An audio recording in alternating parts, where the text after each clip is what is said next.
द्वारकेमध्ये भगवंताचा गृहस्थाश्रम सुरू झाला.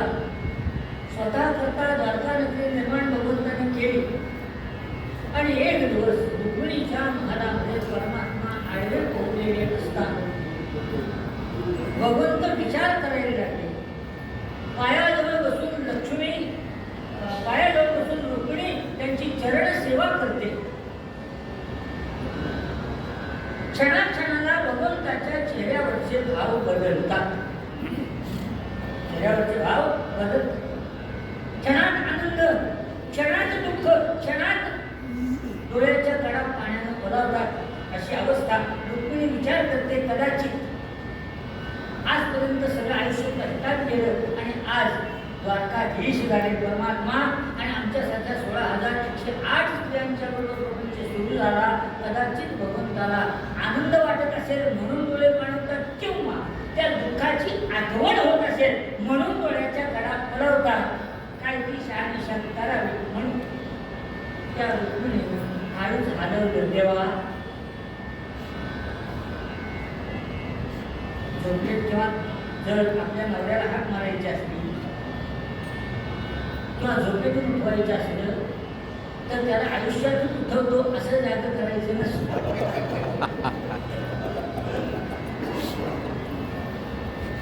म्हणाले देवा, वाहनावर आले, उठून बसले. म्हणजे का हो, कसला विचार करता? डोळ्याच्या कडा पाण्याने ओलावतात का? काय झालं? तुम्हाला दुःखामध्ये गेलेल्या दिवसांची आठवण होते का? पण आता काळजी करू नका. आता आम्ही हट्ट नाही का आहोत. आता चांगले दिवस आपले सुरू झाले म्हणायला हरकत नाही. आता तो मागचा विचार करू नका. देव म्हणाले, रुक्मिणी खरं सांगू का? जखमेवरची खपली तू काढू नको. म्हणाले म्हणजे का? तुमच्या डोळ्यात पाणी का? तुम्हाला काही दुःख आहे का? तुम्हाला काही बोलायचं आहे का?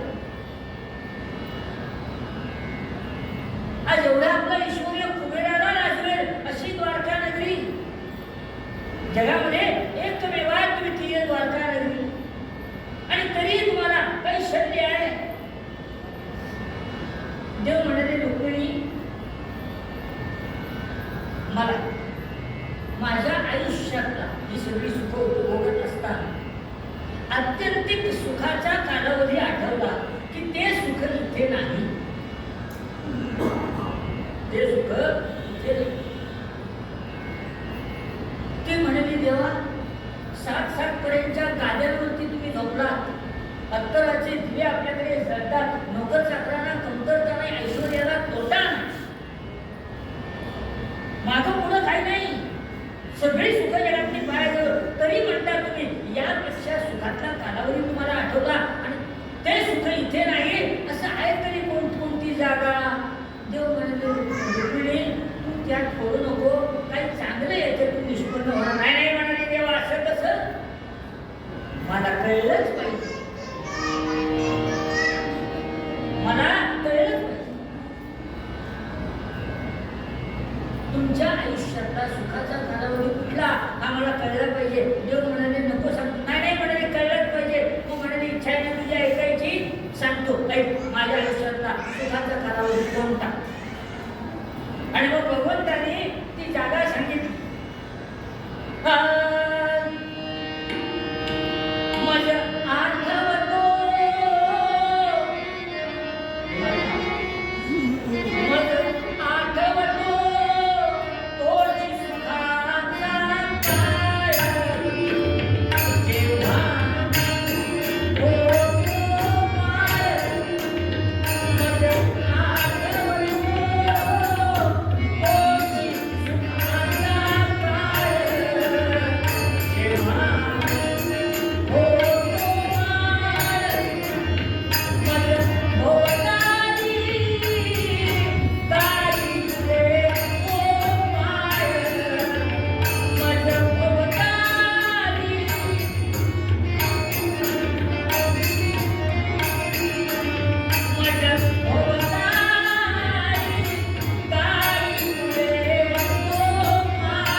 मज होतानी गाई तुले गोपाळ. काय त्या गाई माझ्यावरती प्रेम करायच्या गोपाळ लोक माझ्याशिवाय त्यांचा दिवस सुरू व्हायचा नाही. माझं नाव मुखामध्ये आणि माझ्या बरोबर कायम ते सगळे असायचे.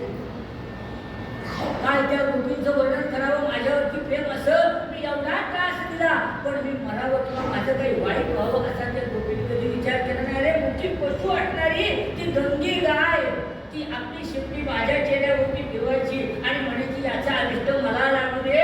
जिथे प्रेम आणि प्रेमच होतं, प्रेमाशिवाय दुसरं काही नाही. गोपिणी ते सुख इथे नाही.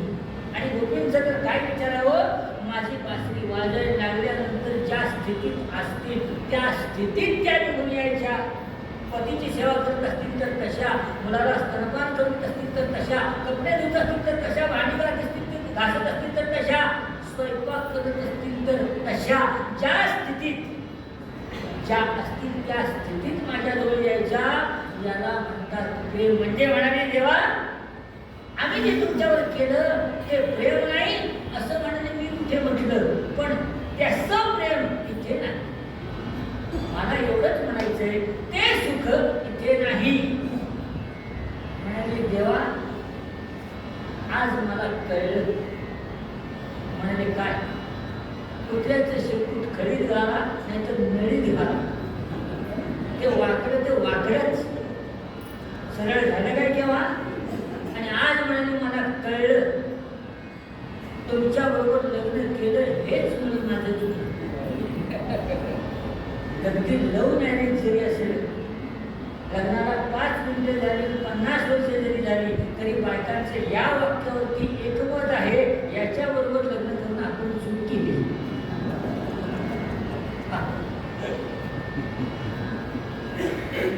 राजूला पण आमचा अनुभव आहे, मला ज्युनियर आहे.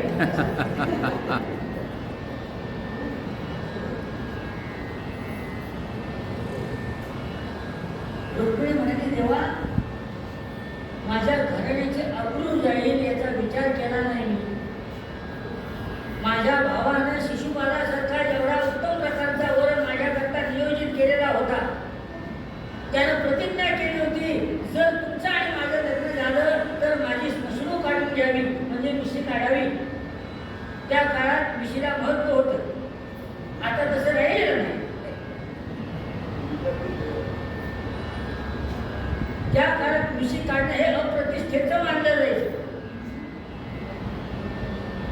पण तरी ती माझ्या भावाची घराची बेअब्रू पत्करून का, षड्गुणैश्वर्य संपन्न तुम्ही सर्वेश्वर भगवान म्हणून तुमच्या बरोबर त्या देवीच्या दर्शनाकरता म्हणून गेले, पळून आले.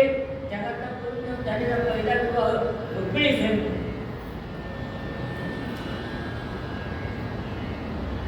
तरीही म्हणता की तिथे सुख मला म्हणाली एक कळलं भगवंता. देव सगळं सहन करतात, देव सगळं सहन करतात. पण रुक्मिणी बोलण्याच्या ओघात असं काही बोलून गेली की ते शब्द भगवंताच्या जीवाला लागले. म्हणाले भगवंता स्वैराचाराला काहीतरी मर्यादा असाव्यात.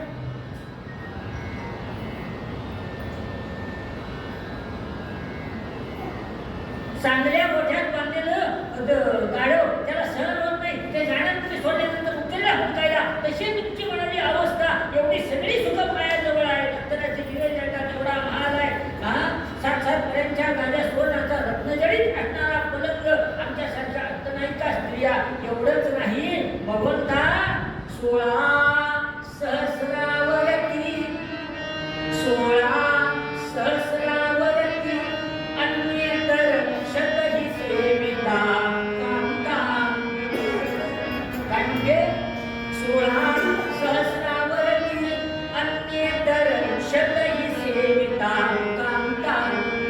कांता का आठविता, कांता का आठविता, व्यभिचारी गोपीचाच एकांता. हरे हरे राम राम राम सीतापते राम राम राम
केलेला व्यभिचार आणि त्यांच्याबरोबर घालवलेला एकांत कालावधी तो तुम्हाला आठवतो देवा? हद्द झाली. रागारागानं बोलायला लागली. आता कुठलीही स्त्री झाली प्रापंचिक, आपला नवरा दुसऱ्यांची स्तुती करतो, तिला आवडेल काय मला सांगा? तुम्ही करून बघा. एखाद्या दुसऱ्या स्त्रीची स्तुती आपल्या बायकोच्या समोर नाही लाटणं पडलं तर कशाला पाहिजे?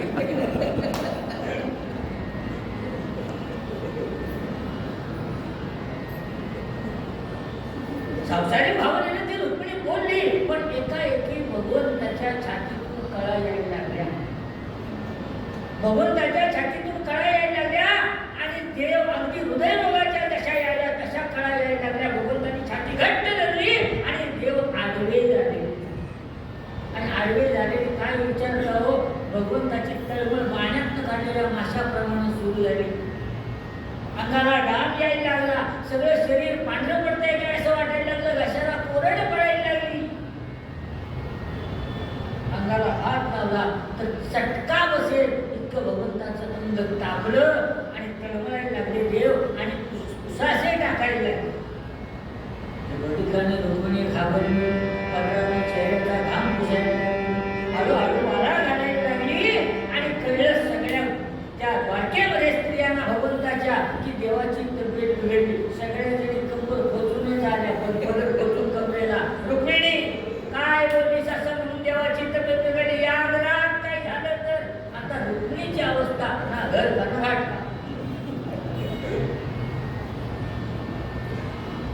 झालं. तिनं वैद्य अश्विनी कुमार त्यांना बोला. अश्विनी कुमार आले, देव पोहडलेले, पायाच्या आड घातले, हात सरळ ठेवलेले आणि मुखाने देव झोपलेले. अश्विनी कुमार आले, विचारलं रुक्मिणीला काय झालं आई साहेब? आणि काय म्हणाली? देवाची तब्येत बिघडली, घाम येतो, अंग तापलेलं आहे, छातीतून कळा येत आहेत म्हणतात आणि अंगाची लाही लाही होते असं देव सांगतात. अश्विनी कुमार विचार करतात, जगाच्या नाड्या ज्याच्या हातात त्याची नाडी मला सापडेल. पण आहे कर्म आहे, आपण वैद्य आहोत. आम्ही जेव्हा 5वीला इंग्रजी शिकलो का नाही त्यावेळेला आम्हाला त्या मास्तरने शिकवलं होतं DOCTOR डॉक्टर म्हणजे वैद्य. हे चूक आहे. डॉक्टर कोणाला म्हणतात आणि वैद्य कोणाला म्हणतात सांगू? कितीही डिग्री मोठी असली तरी मला काय होतं हे ऐकल्यानंतर जो औषध देतो त्याला डॉक्टर म्हणतात.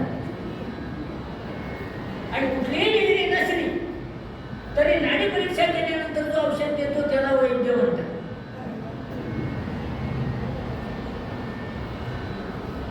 आणि त्या वैद्याला बोलवलं, तू विचार करतो मला कसं सापडणार काय हे? तो गेला जवळ, हात हातात घेतला भगवंताचा हळद लागणारी, भगवंता काव काय झालं? देव म्हणाले काय कळत नाही, अंगाची आग होते, छाती दुखताय, ताप भरलाय, अंग ठणकताय. अश्विनी कुमार म्हणाले सगळ्याच व्याधी एकाच वेळेला झाल्या म्हणजे काही शरीर म्हणजे रोगाचा आधार आहे की काय? मनात नाडी परीक्षा करायला सुरुवात केली पण काही निदानच त्यांना लागेना. एकदा झालं, दोनदा झालं. अश्विनी कुमार म्हणाले रुक्मिणीबाई साहेब, आई साहेब आपल्याच्यानं काही निदान होत नाही. ती म्हणाली तुम्हाला वैद्य केलं कोणी? आग होते, ताप भरला, निदान ती शांतता होईल तरी पण औषध द्यायला नाही. अश्विनी कुमार म्हणाले कशामुळं हे झालं हेच मला जर कळलं नाही तर औषध देऊन उपयोग काय होईल? आणि औषध दिल्यानंतर जर रोग बळावला तर त्याला जबाबदार कोण? त्याला जबाबदार कोण? असं म्हणाले आमच्या शास्त्राचा नियम आहे, रोगाचं निदान झाल्याशिवाय औषध देऊ नये. त्यामुळं कळावे लोक असावा ही विनंती. अश्विनी कुमार निघून गेले. पण रुक्मिणीचं दैव बलवत्तर होतं.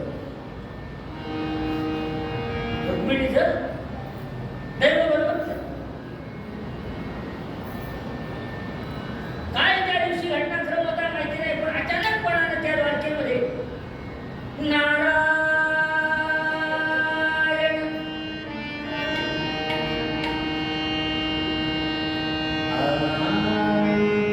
माधव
नारायण वेळेवर आणि मुळावर येणारे देवर्षी नारद मुनी वाटले आले.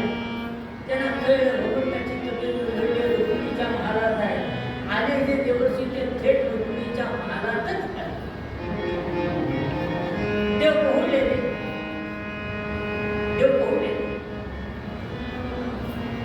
जरी देव पोहलेले तरी देवर्षी मनोमन भगवंताला वंदन केलं.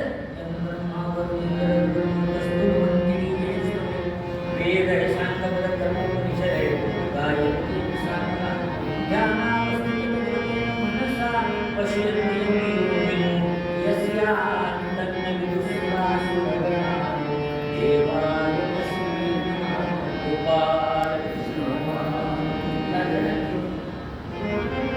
पुढे गेले आणि गुरुजीने विचारलं, गुरुजी काय केले? माझ्या कानावर आलं तेव्हा चित्तबिंदू हो ना, काय करायचं हो देवर्षी बघा ना तुम्ही. काय म्हणते, काही झालं काय? काय म्हणते, देव तळमळत्यात पाण्यातनं काढलेल्या माशाप्रमाणे. छातीत कळा येत आहेत, अंग झणकत आहे, अंगाची आग होते, ताप भरलेला आहे, घाम अफाट येतो. देवर्षी म्हणाले, एवढं सगळं एकाच वेळेला? म्हणाले, बघा अवस्था काय आहे की जवळ गेले, देवाचा हात हातात घेतला आणि म्हणाले, देवा काय वय काय की देवर्षी आले. म्हटल्यावर देव डोळ्याला टेकून बसले आणि हळूच विचारलं भगवंताला, देवाने देवर्षी म्हणाले, देवा नक्की आजार आलेला आहे का आणलेला आहे? जरा डोळे मोठे केले देवानी आणि म्हणाले, हे बघा मला बरा नाही आहे. देवर्षीनं कळलं. म्हणाले, देवा पण एकाएकी तुमच्या छातीत हे झालं कशामुळे? काय झालं का? देव म्हणाले, मला हृदयरोग निर्माण झाला. म्हणाले, कधी? फार पूर्वी हृदयरोग निर्माण झाला मला, फार पूर्वी. फार पूर्वी म्हणजे केव्हा? म्हणाले, सांगू?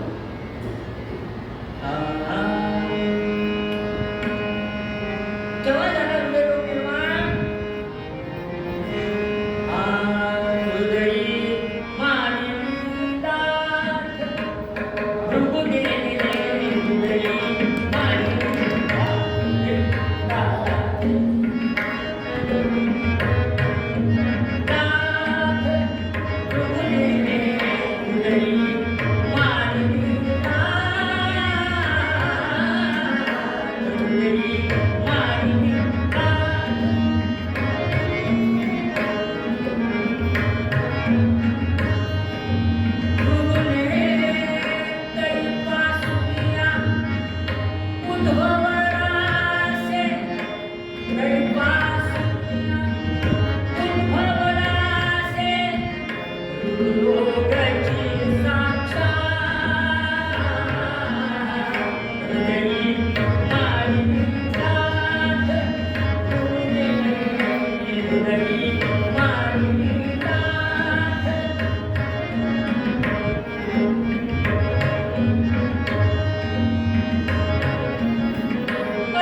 त्रास झाला, साधं औषध करून तो बरा झाला.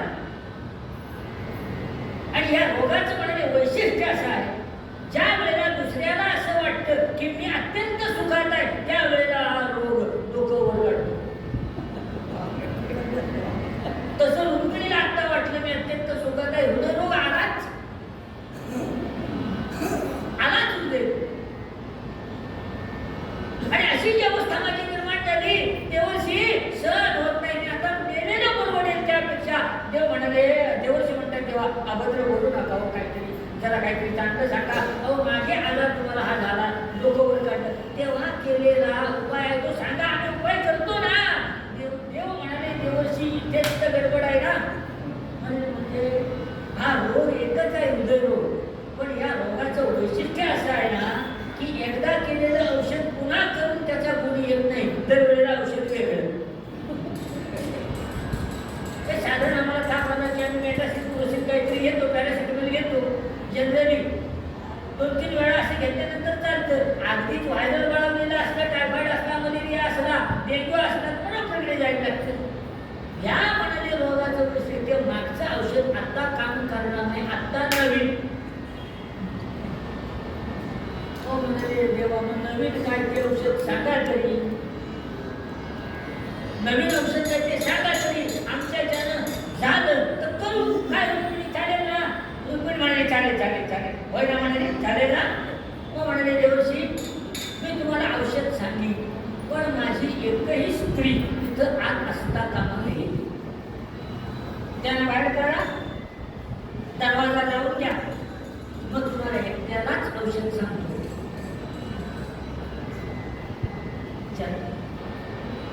रुक्मिणी जाताना बाहेर हो जाते तेव्हा आणि असतो उपाय हवा का नको? हा हवा हवा, चला बाहेर बाहेर वा. आणि दरवाजाला कान लावायचे नाही, तुम्हाला सांगतो. दरवाजाला अजिबात कान लावायचे नाही. आपल्याला सवय असते की नाही, शेजारी भांडण शेजारी भिंतीला कान लावायचे. आज काय चाललं ते नक्की ऐकायला येतं. काही लोकांना याच्यात आनंद मिळतो. त्या सगळ्या जमीना बाहेर काढलं. देवर्षी दाग लावला, देवर्षी खिट्टी लावा. देवाने सांगितलं, खिट्टी लावली. आणि देवर्षी येऊन बसले जवळ, आणि देव सरसावून बसले. आपल्या उघडण्यानं घाम पुसला आणि म्हणले देवा सांगा ना उपाय काय आहे? म्हणजे उपाय आहे. रुक्मिणीला आमच्या बायकांना विचारा, करणार का? म्हणजे काय उपाय? उपाय म्हणजे सांगू, प्रेमलयाचे मजवरी. काय उपाय? प्रेमलयाचे मजवरी त्याची पदधूली लाविता अंगा. प्रेमलयाचे मजवरी त्याची पदधूली लाविता अंगा.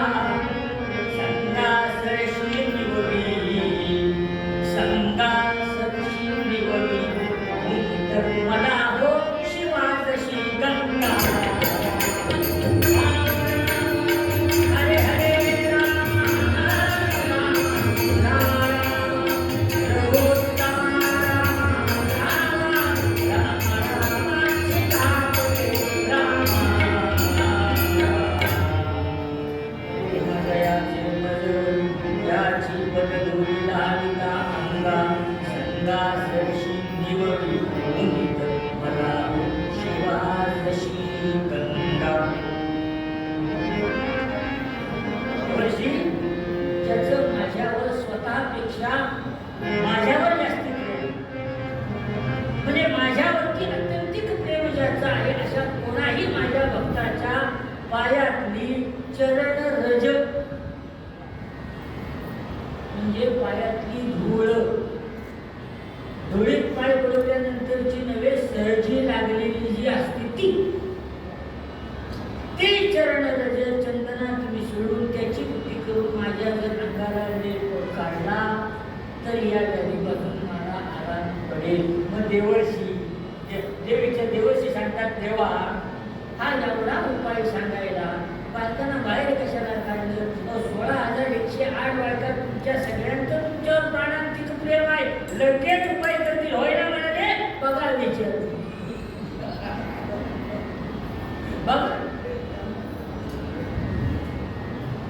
दार उघडलं तोळधानी आली तशा आल्या देवर्षी देवर्षी देवर्षी काय सांगितला उपाय काय सांगितला उपाय देवर्षी म्हणाले देवावर तुझं प्रेम किती काय म्हणले देवर्षी विचारण्यासारखं आहे काय रुक्मिणी म्हणते हे काही विचारण्यासारखं आहे का अहो भगवंतावर स्वतःपेक्षा आम्हा सगळ्या जणींचं प्रेम अधिक आहे होय ना मग म्हणाले काम झालं तुमच्या पायातली चरण सगळी झटकून एकत्र करा म्हणाले का करा तर खरं पण सांगतो पण म्हणे काय करायचं ते सांगा ना ती चरण एकत्र करायची चंदनाबरोबर करायची त्याची कुटी तयार करायची आणि तिचा लेप भगवंताच्या अंगाला लावायचा देवाला आराम पडणार रुक्मिणी म्हणाली देवर्षी तुम्ही काही शिवरात्रीचा प्रसाद घेऊन आलात काय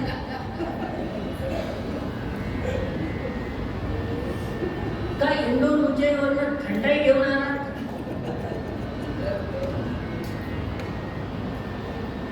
का म्हणजे काय झालं अहो आम्ही पतिव्रत आहोत चरणाचे भगवंताला अंगात लावली काय नाच मारली काय शेवेकच आला ना आमचं पातिव्रत्य आनंद होतं देवर्षी प्राण देतो पाहिजे तर पण चरण रज नाही अहो भगवंताचा अधिकार त्याची चरण रज आमच्या भारत प्रदेशी लावावी आणि आमचा देह आम्ही पावन करावा एवढा अधिकार भगवंताचा त्याला आमच्या पायातली धूळ लावायची होणार नाही देवर्षी आम्ही काय म्हणतो आमचं एक पातिव्रत्य धर्म आडवा येतो जर प्रेम भगवंतावर अफाट आहे ना कायम देवाचं नाव घेत असता अगदी त्यामुळे मी काय म्हणते देवर्षी तुम्ही आलेलेच हा आता उपाय तुम्हाला लोकांनी सांगितला तुमच्या पायातली धूळ द्या ना देवर्षी म्हणाले रुक्मिणी कडा वेदो बसावा हो म्हणाले म्हणाले पूज्य स्थानी असणारा परमात्मा आम्हाला ज्याची चरण म्हणजे आम्ही आमच्या मस्तकी धारण करायचे आणि देह पावन करून घ्यायचा तर माझ्या पायातली धूळ लावायला रुक्मिणी आपल्याच्याने हे होणार नाही रुक्मिणी म्हणाली मग देवर्षी मी काय म्हणते आता तुमचंही नाही माझंही नाही देवापेक्षा मोठ्या अधिकाराचा कोणी तरी असायला हवा तो मदत तरी करा ना अशा ठिकाणी जायला की आम्हाला ती चरण मिळेल देवर्षी भगवंताकडे कोणीतरी विचारलं देवा मदत करू करा करा बघा म्हणाले करा का फक्त मी जीवन काय तोपर्यंत चरण घेऊन या म्हणजे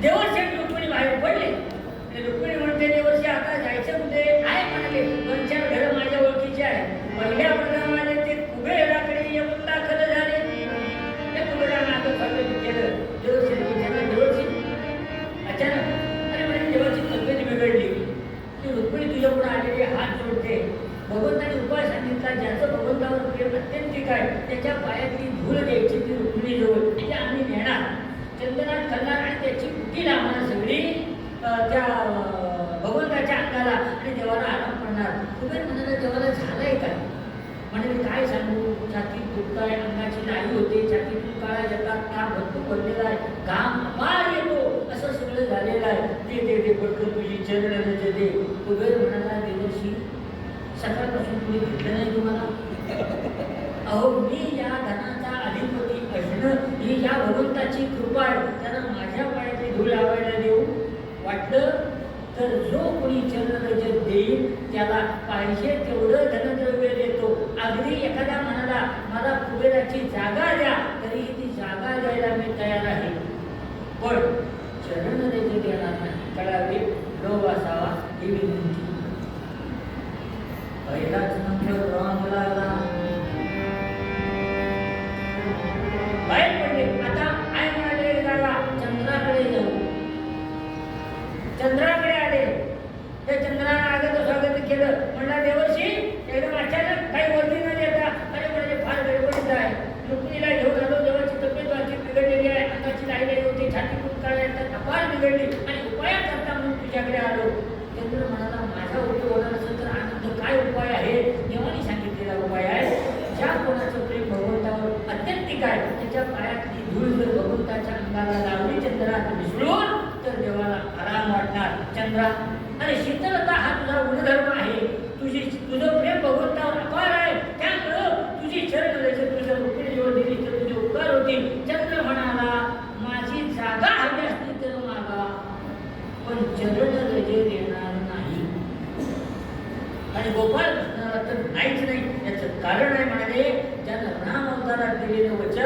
या कृष्णावतारात मला माझ्याकरता खरं करून दिलं, पूर्ण केलं. म्हणाले काय?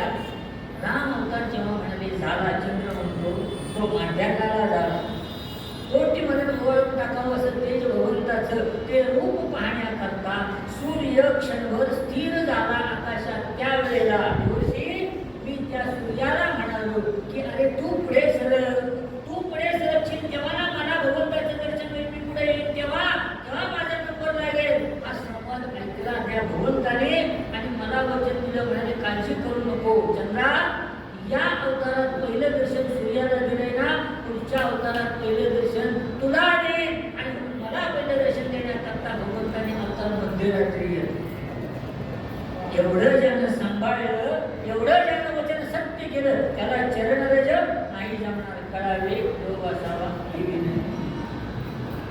इथून बाहेर पडले. आता पण इंद्राकडे जाऊया. इंद्राकडे आले. पुन्हा पहिल्याप्रमाणे तुझी चरणरज. इंद्र म्हणाले देवर्षी माझं इंद्रपद पाहिजे तर देतो, पण चरणरज देणार नाही, कारण मी इंद्रपदावरती राहणं ही त्या भगवंताची कृपा आहे. त्याची इच्छा आहे तोपर्यंत मी इथे राहणार, त्याची इच्छा जोपर्यंत आहे तोपर्यंत मी इथे राहणार. त्यामुळे ते इंद्रपद द्यायला तयार आहे, पाहिजे तर जो कोण देणार आहे त्याला, पण चरणरज नाही देणार. म्हणजे दुसरं काय करायचं? बाहेर पडले तिथून. रुक्मिणी म्हणायला लागले हो देवर्षी दिवसभर फिरतो आपण, आता म्हणाले एक घर आहे शेवटचं, तिथे जर काम झालं नाही तर देवालाच विचारायला लागेल भीक मागायला जायचं कुठे, जायचं कुठे, कुठं म्हणाले जायचं? आता म्हणाले शब्द का बाबा म्हणाले महादेव त्याच्याकडे जायचं, त्याच्या नावातच मोठेपण आहे. आणि आले देवर्षी आले आणि प्रार्थना केली भगवंताची. आत्मा तो निर्यामती सहचरा प्राणा शरीरम पूजा देवी शरीरोपभोग रचना निद्रा समाधी संचार पतयो प्रदक्षिणविधी स्तोत्राणि सर्वागिरो यद्यत्कलं करोमि तत्तदखिलं शम्भो पार्वती हर हर भगवंताला प्रार्थना केली महादेवाने. अगं देवर्षी एकदम अचानक आला, काय हवं काय? तो म्हणाले रुक्मिणीला घेऊन आलो बरोबर. म्हणाले काय झालं? देवर्षी म्हणाले देवा फार महत्वाचं काम आहे तुमच्याकडे. बारके देवाची तब्येत बिघडली. पण काय झालं? अंगातून कळा येत आहे, छातीतून नाही होते, अंगाची ताप भयंकर भरलेला आहे, अंग ठणकत आहे, सगळं असं सगळं विचित्र चालू आहे. भयला म्हणाले मी काय करू? म्हणाले देवा तुमचा अधिकार मोठा आहे. देवाने उपाय सांगितला, चरणरज चंद्रात मिसळून त्याचं प्रेम भगवंतावर आहे, त्या कोणाही भगवंताच्या पायातली चरणरज चंद्रात मिसळून जर लावली तर देवाला आराम पडेल. आणि तुमचा अधिकार मोठा, तुम्ही महादेव मोठे आहात, सगळ्यात श्रेष्ठ अधिकार. त्यामुळे विनंती आहे तुमची चरणरज द्या. महादेव म्हणाले देवर्षी शिवरात्र नसताना तुम्हाला शिवरात्रीच्या प्रसादाचा अनुभव आला की काय? माझा अधिकार मोठा नाही त्यांच्यापेक्षा. मी नुसता नावाचाच मोठा, महादेव तेवढाच. हर दर्शन केल्यानंतर ज्याचं नाव नुसतं घेतल्यानंतर माझा दाळ शांत झाला, आज याच्या तुझ्या नावाचा अधिकार त्याला बरोबर मी करणार, त्याला बरोबर मी करणार. आपल्याच्यानं होणार नाही. पाहिजे जर तर कैलास पर्वत नावावर ठेवून द्यायला तयार आहे. जो चरणरज देईल त्याला मी तू सोडून जातो, पण चरणरज देणार नाही. म्हणाले देवा नाही म्हणाले कळावे लोभ असावा ही विनंती. बाहेर पडली. रुक्मिणी म्हणते देवर्षी आता म्हणाले करा कथा, आपल्याच्यानं होणे नाही. आता देवालाच विचारायला पाहिजे कुठे जायचं ते. आणि सगळी मंडळी त्या द्वारकेमध्ये येऊन टाकलेले आणि देव तळमळायला लागले. देवर्षी हाक मारली भगवंता. देवर्षी आला आणा आधी पहिलं की चरणरज आणा चंद्रात मिसळा, सर्व ते प्राण जातो अशी अवस्था झाली. चेहरा देवर्षींचा फोटो काढण्यासारखा झालेला. देवाने व्हिडिओ गेले. देवर्षी गाव काय झालं? देव सांगून बसले. म्हणजे नाही चरणरज दिली, सगळं देतो म्हणाले, फक्त चरणरज देत नाही म्हणाले. म्हणाले गेला होता तुम्ही इकडे कुबेराकडे गेलो, चंद्राकडे गेलो, इंद्राकडे गेलो,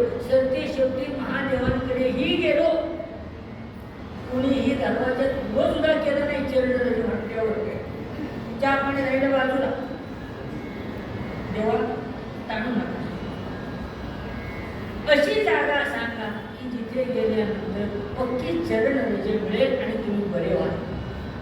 देव म्हणले आहे एक जागा. रुक्मिणी आधी जाणार काही विचारा. देवच म्हणतात रुक्मिणी जाणार नाही.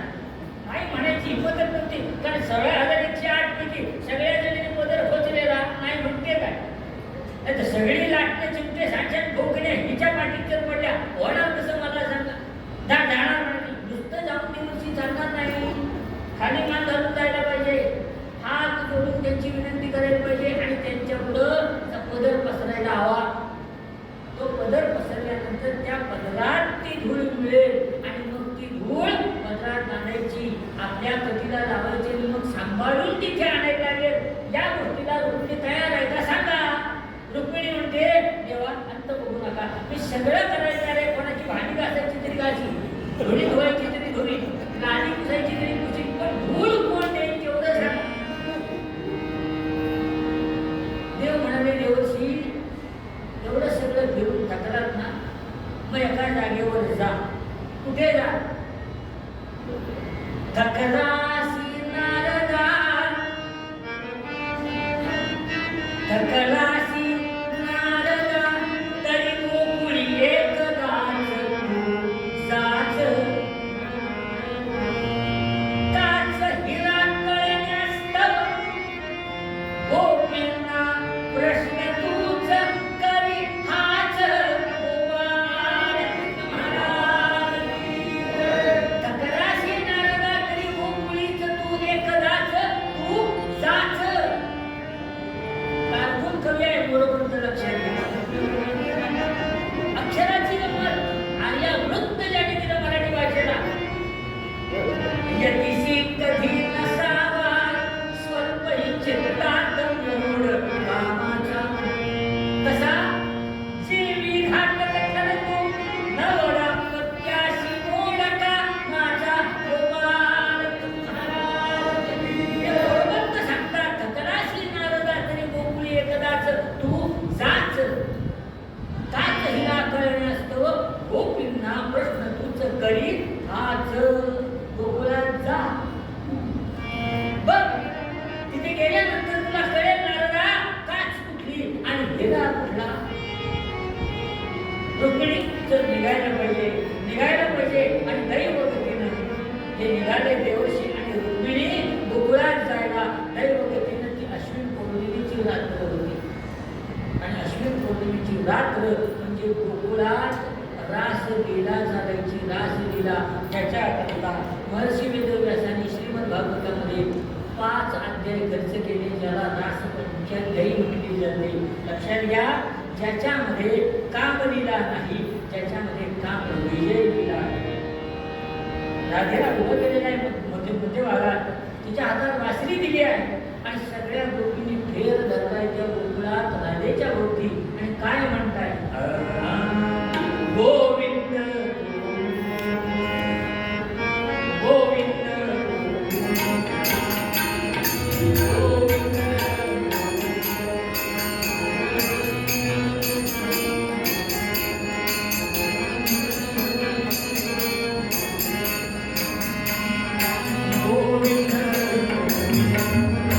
मना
खेळ झालेला असताना जिकडे बघावं तिकडे गोपाळ कृष्णच दिसायला.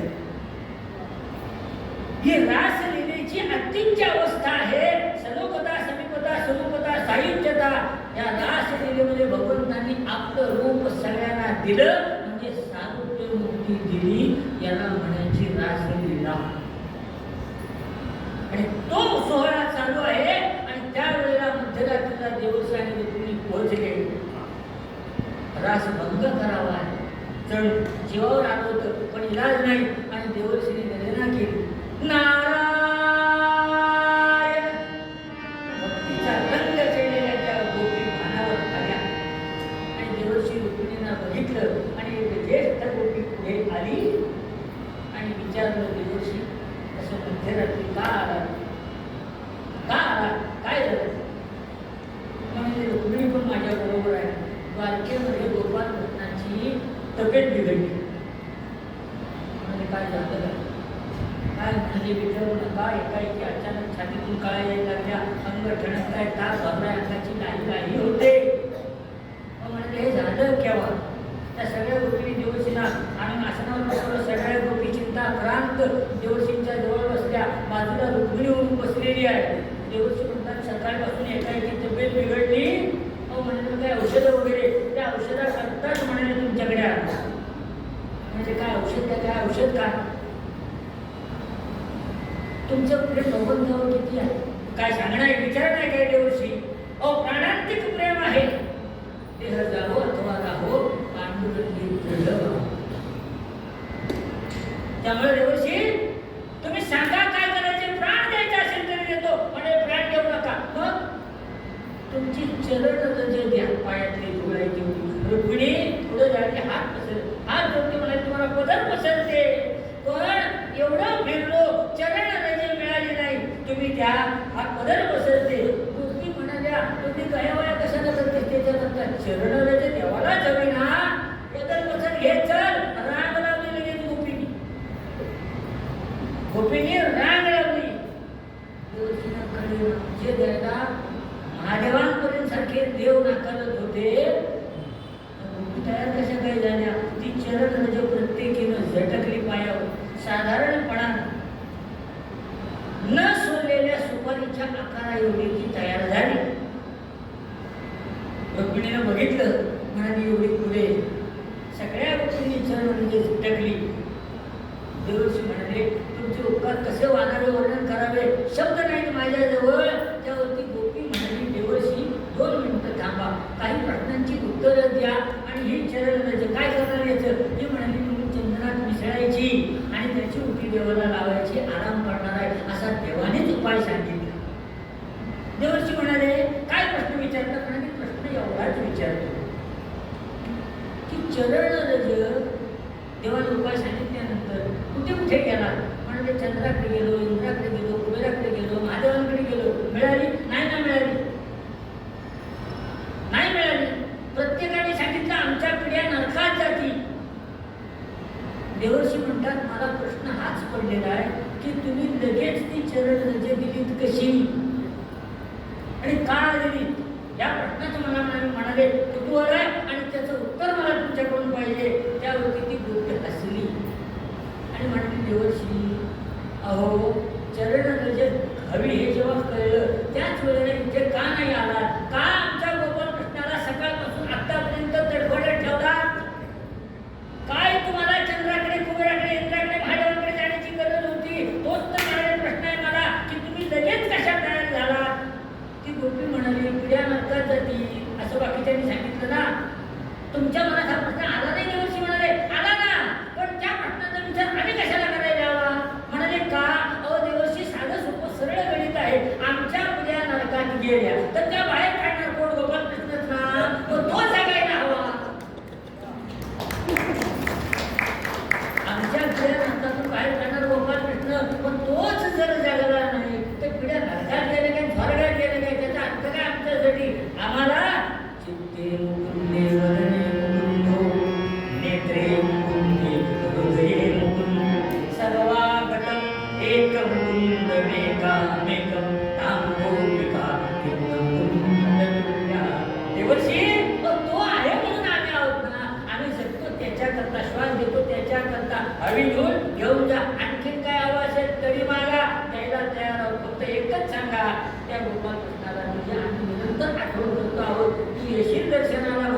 हे देवर्षी वेळ घालवते काढता की धूळ घेतली.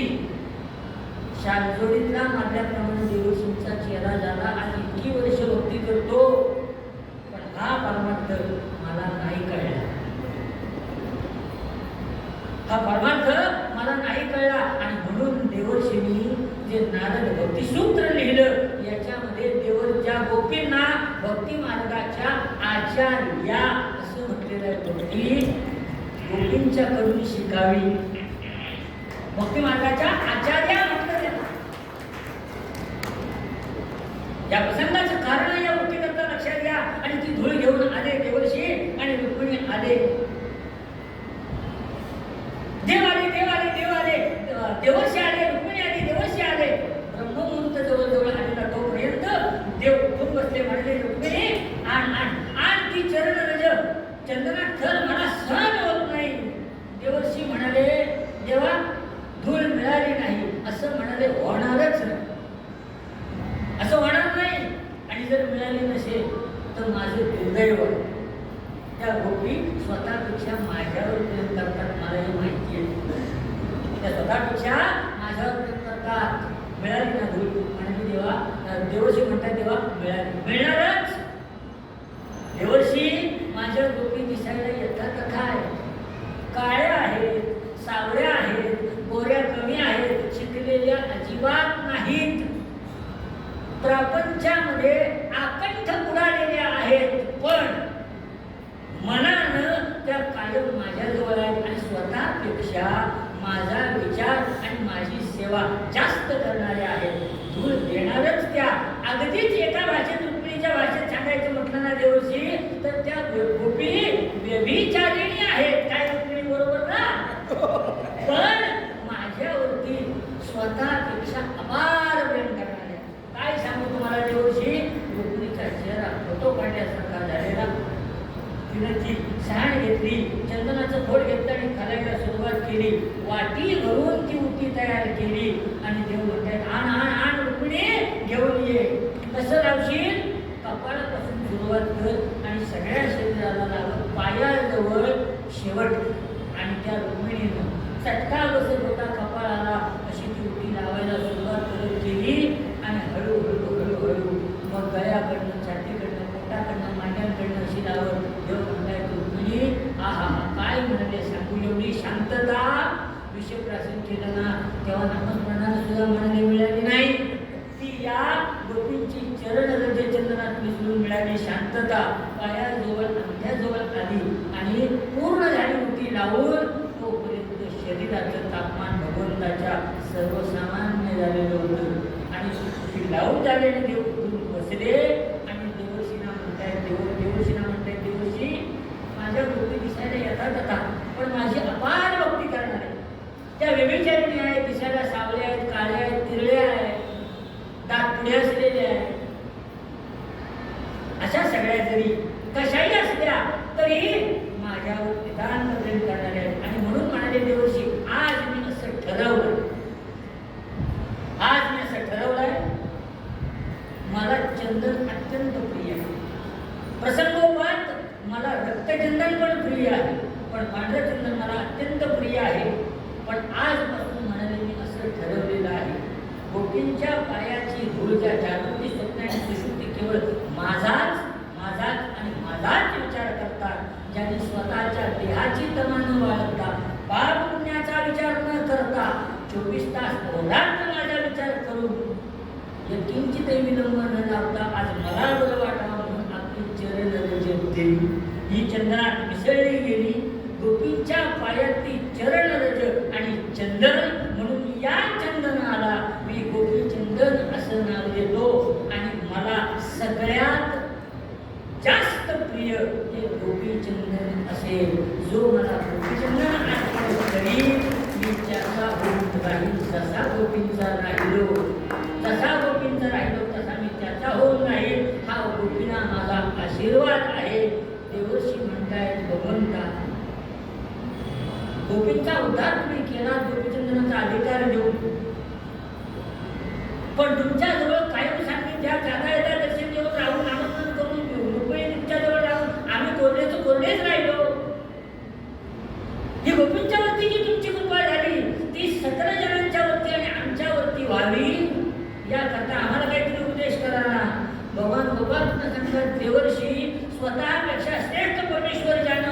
आणला, मी त्याचा झालो. मी ऐश्वर नाही, पण माझी भक्ती मी देत नाही कोणाला. जी मी भक्ती गोपींना दिली आणि ती गोपींच्या प्रमाणे भक्ती जर